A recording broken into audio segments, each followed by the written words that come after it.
Well, this week, like so many of you, and although I know not everyone here is politically engaged in things like that, or some of our lives are just so busy, but I was drawn to watch some of the hearings for the Supreme Court nominee, Ketanji Brown Jackson, who, if confirmed, will be a historic first in our country, another historic first, the first black woman to serve as a Supreme Court justice. And of course, I know the Senate has a very serious job to do to advise and consent on this process, and it's a lifetime appointment, and so it should take some pause, and there should be some deep and difficult conversation with a nominee for a lifetime appointment who could have an impact on decisions that shape our lives and the future of our country.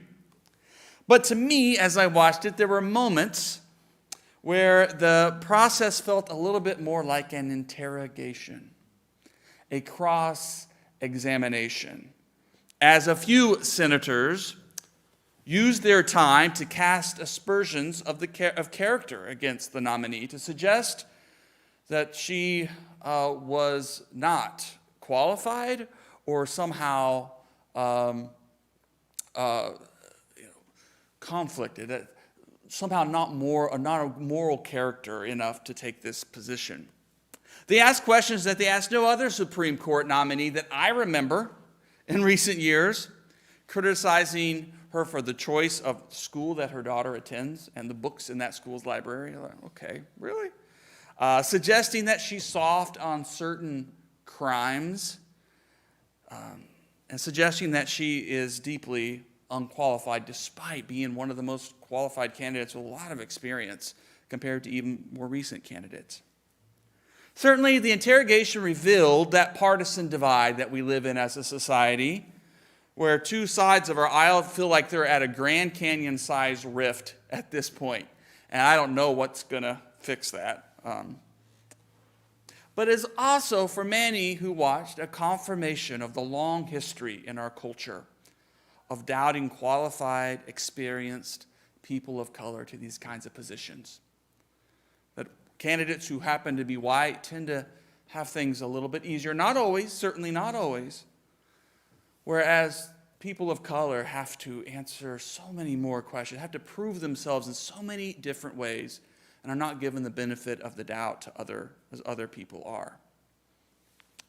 And yet, as I watched the tense hearings and I was frustrated at times, I was encouraged and amazed by Judge Jackson's demeanor, her grace, her firm pushback, and her poise under fire. I remarked to a colleague this week on a Zoom call how the question I was thinking, if I was in that chair, would I have been able to hold up under such scrutiny and at times disrespect? Or would I have walked out? Would I have shouted a few choice words? Would I have lost my cool? Probably. Okay, I'm just going to say it, probably. Maybe you would have too. I would have folded like one of our chairs in the narthex, just. Judge Jackson, though, endured the accusations and the insinuations and revealed a lot about herself at times in the silence, and about her faith, her courage, her values, her relationships, her family, her support. It was a moment where we saw perhaps a little glimpse of truth of who someone really is. Now, Jesus in our scripture today, I think, too, is being cross-examined. He is being interrogated once again by an empire against enemies who want him out of the picture. And he's not being offered a seat on the Supreme Court of his day. He is being threatened to be executed, put to death. After his interrogation and assault at the hands of some Jewish leaders in front of the high priest and the high priest's brother-in-law, he is brought to Pilate. In Roman-occupied Israel, the Jewish leaders were given some authority of their own to conduct their religious practices and follow their religious traditions, but Rome maintained the ultimate power politically, especially the power to execute someone. So while some of the Jewish leaders might have thought that Jesus in his actions and words, where he claimed to be God, he healed on the Sabbath, he talked with the wrong kinds of people and hung out with them, he caused the people to get all worked up and excited on Palm Sunday, they thought he had already done enough to be executed. They had to take him to Pilate. And at the beginning of the passage, you see they don't even want to step across into that bad place, that Gentile place, which would make them unclean, and then they couldn't eat Passover.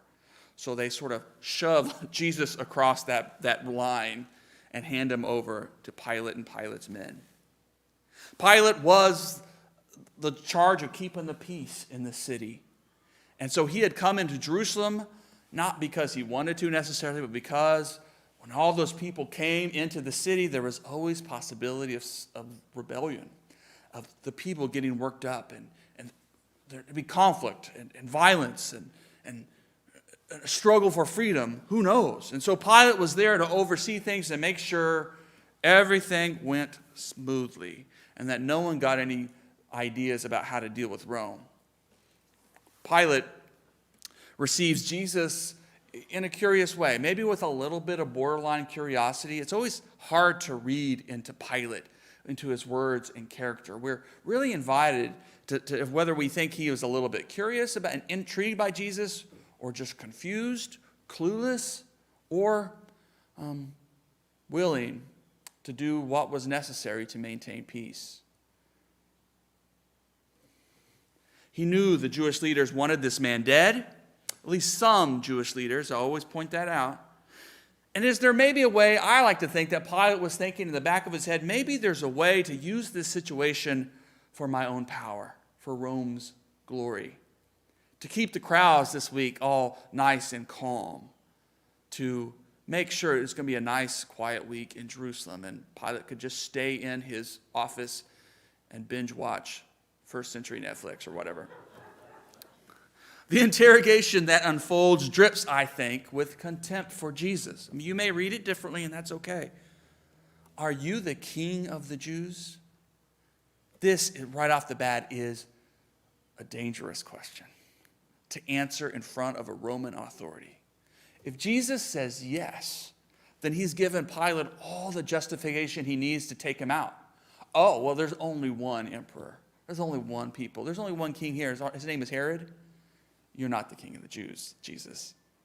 But if Jesus says no, then Pilate's going to have to go back out to that Jewish leaders who want Jesus dead and have something to say to them, a reason why he's going to let Jesus go. So Pilate's kind of stuck in a strange place here. And what unfolds is so fascinating. Pilate is this one in charge. He's the one that's doing the interrogating. And then by the end of the exchange, it seems that Jesus is the one interrogating him,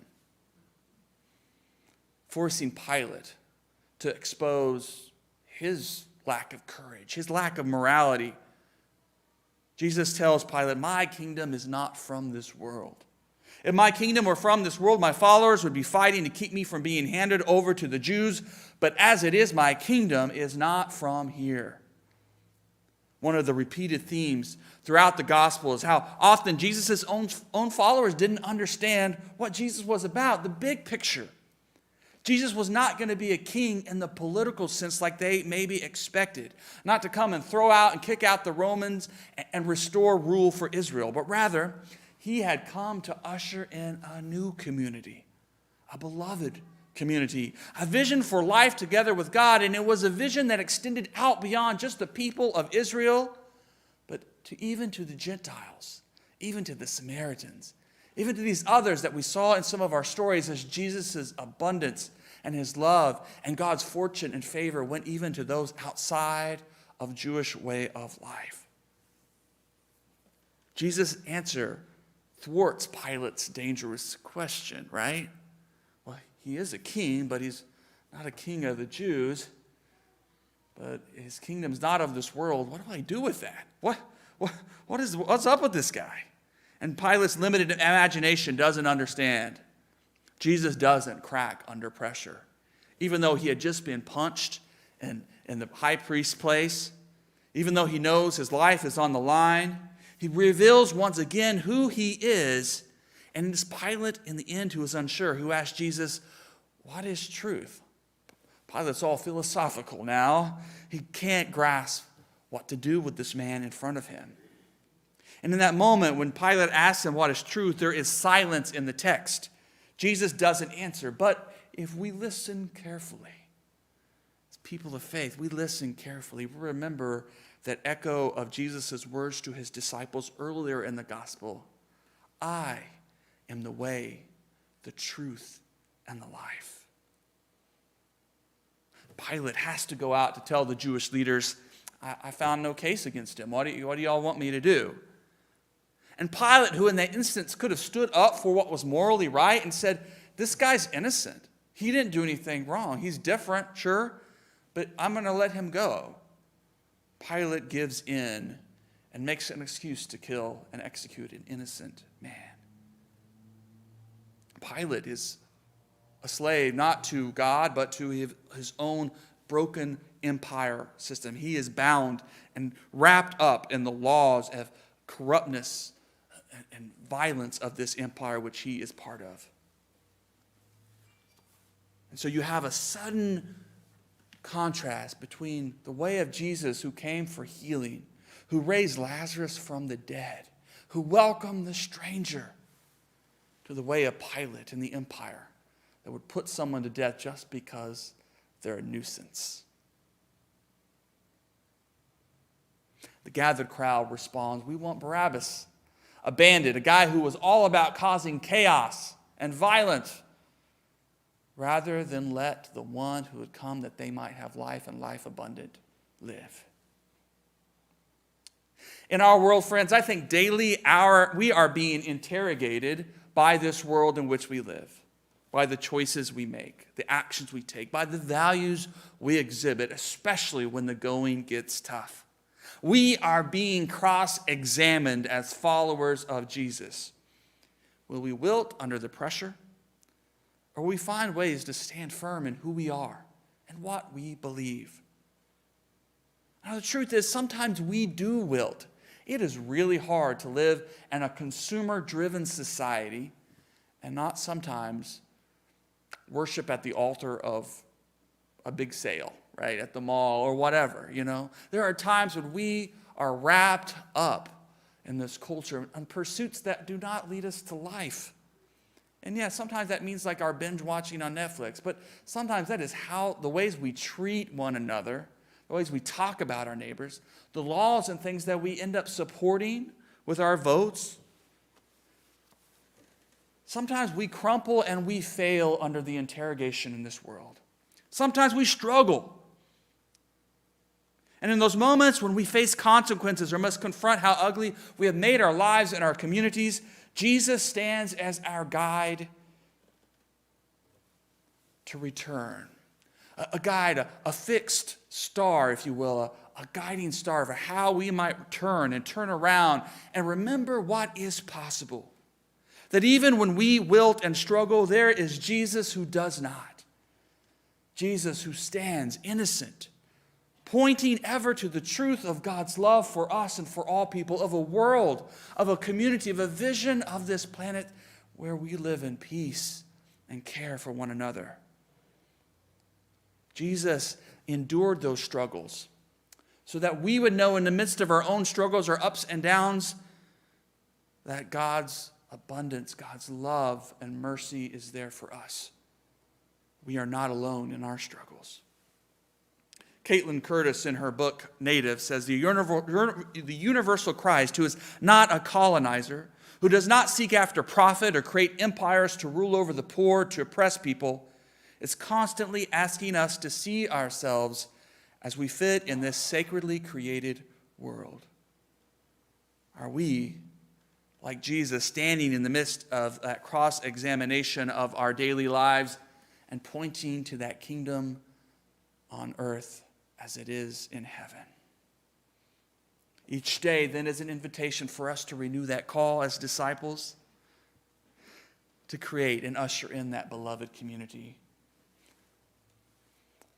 Yesterday, I was so amazed by the pictures that Jim and And Lynn shared with the Rahimi family, our Afghan refugee family that we're supporting and we become friends with, and who are still very early in this journey, of taking them down to the National Mall to the Kite Festival.